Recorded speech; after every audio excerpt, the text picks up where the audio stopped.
un scalp de 5 minutes sur le pétrole. Là, je vois le marché qui commence à chuter et je vais scalper sur des contrats sur 5 contrats. Donc, je clique sur vendre et je place mon ordre. L'ordre est placé, mon stop loss, je le positionne au sommet de la résistance et mon take profit, je le mets au S1 et je laisse le marché courir.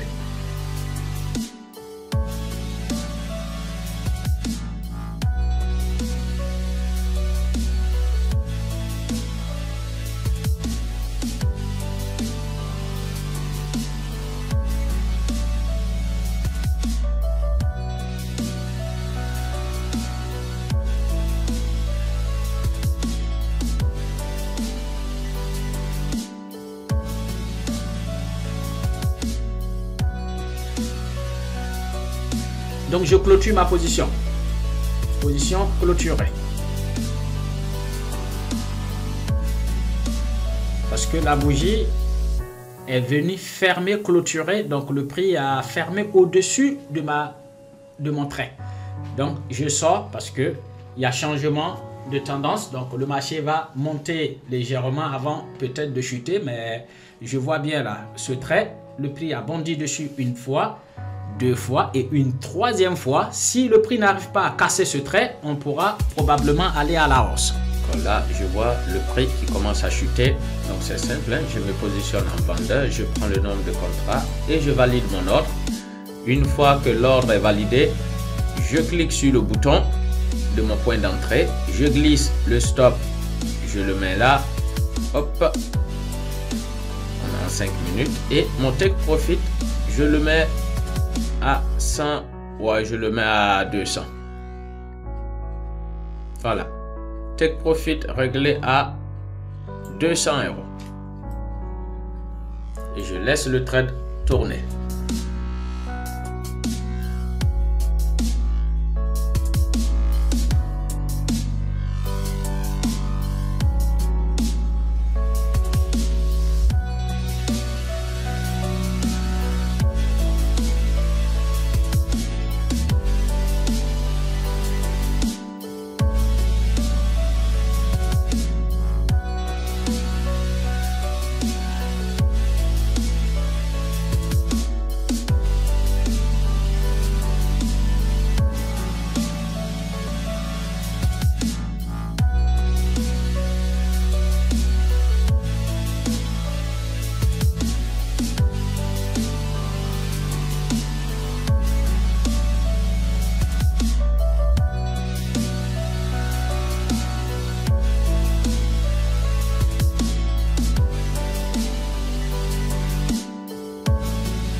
Peu importe le marché que vous prenez, c'est le même principe. Si le marché descend, vous vous positionnez en vendeur, vous gagnez. Si le marché monte, vous devez vous positionner en acheteur. Là, le take profit va être touché. Hop, il a été touché. Donc, cible atteint. Et là, on voit, je suis maintenant à 5263. Dans un tel marché, j'ai tracé mon trait et le trait vient d'être cassé. Donc, qu'est-ce que je fais? Je me positionne en acheteur, je valide mon ordre. Une fois que l'ordre est validé, je viens sur le point d'entrée, je prends là et je glisse pour mettre en dessous du S2 et mon take profit va être au S1. C'est du scalping modéré, hein? Donc je peux même réduire un peu légèrement mes pertes. Il ne faut jamais encaisser une perte beaucoup plus importante que le gain potentiel que tu vas prendre. Si tu veux prendre 500 €, il pour te permettre de perdre moins, beaucoup moins. Maintenant là, c'est juste un exemple, hein, sinon mon stop loss, il ne faut pas le mettre là. Hein. Et je suis rentré un peu tard, c'est pas grave. Le but, c'est de vous montrer comment ça fonctionne. Donc mon take profit, il est à 147 € qui va toucher là tout à l'heure. Et s'il casse le S1, la probabilité pour qu'il vienne tester le pivot est très élevée. Mais mon take profit où il est situé, il n'est pas trop loin, donc je ne suis pas trop gourmand. Donc la probabilité pour que je puisse encaisser les 100 et quelques euros est très élevée.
Donc, visiblement, le prix met du temps pour toucher mon take profit.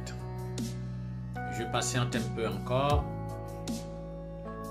Bon, donc je vois qu'il n'y a pas de volume. Comme vous avez bien vu, ici, on va avoir des petites bougies. Ça prouve que les acheteurs ne sont pas assez costauds.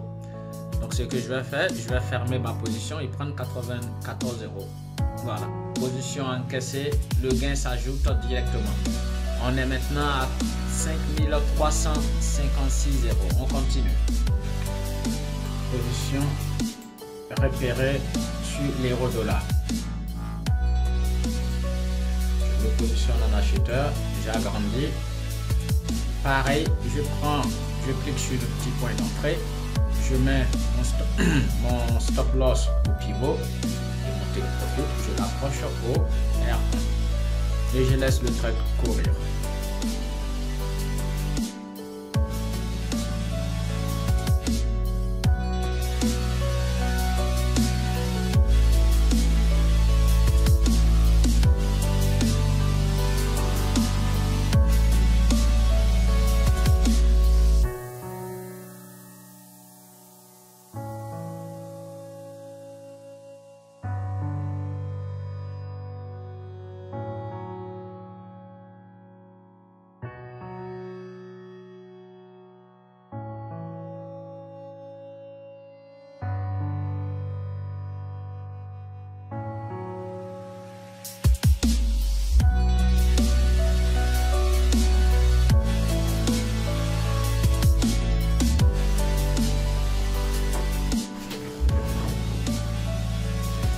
La formation de cette bougie ne me fait pas confiance, donc je prends rapidement mes gains et je sors du marché.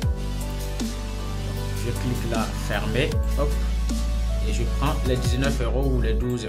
Hop, fermer, et je continue ma quête. Je viens sur le DAX 30, je repère là une tendance baissière.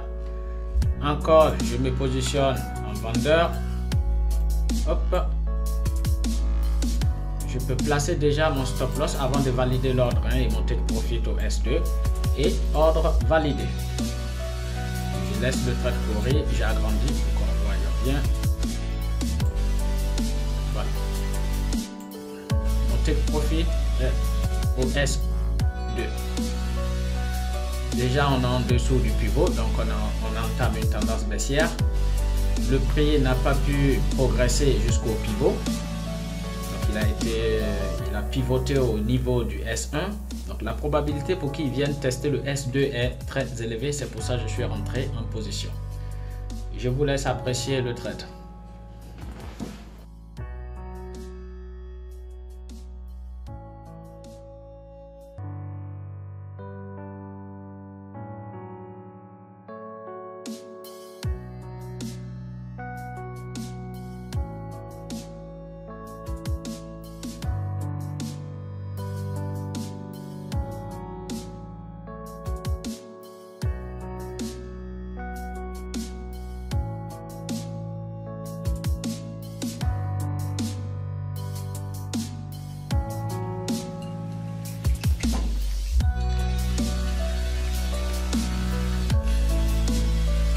Bon, je vais fermer ma position parce que dans 5 minutes, une nouvelle économique va tomber au niveau des États-Unis et ça risque d'influencer le cours du marché.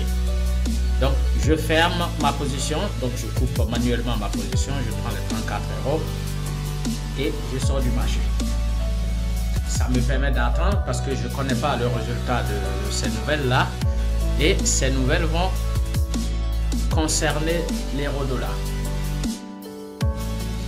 Au lieu de prendre l'euro-dollar, je vais prendre peut-être celui-là.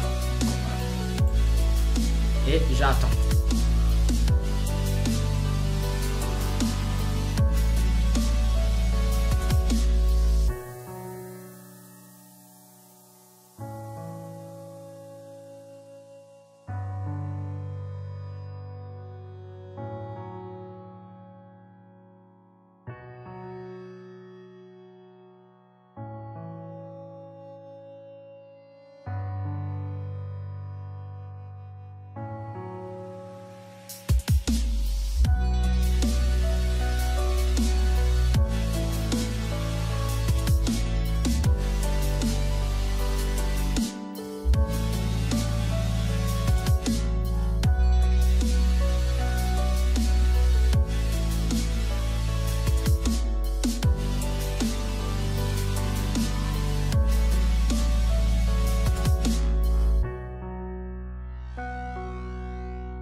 J'espère que cette présentation vous a permis de comprendre comment fonctionne le trading. Retenez bien, cette présentation ne vous permet pas de vous lancer directement avec de l'argent réel. Il faudra encore une formation supplémentaire pour pouvoir vous lancer en toute sécurité.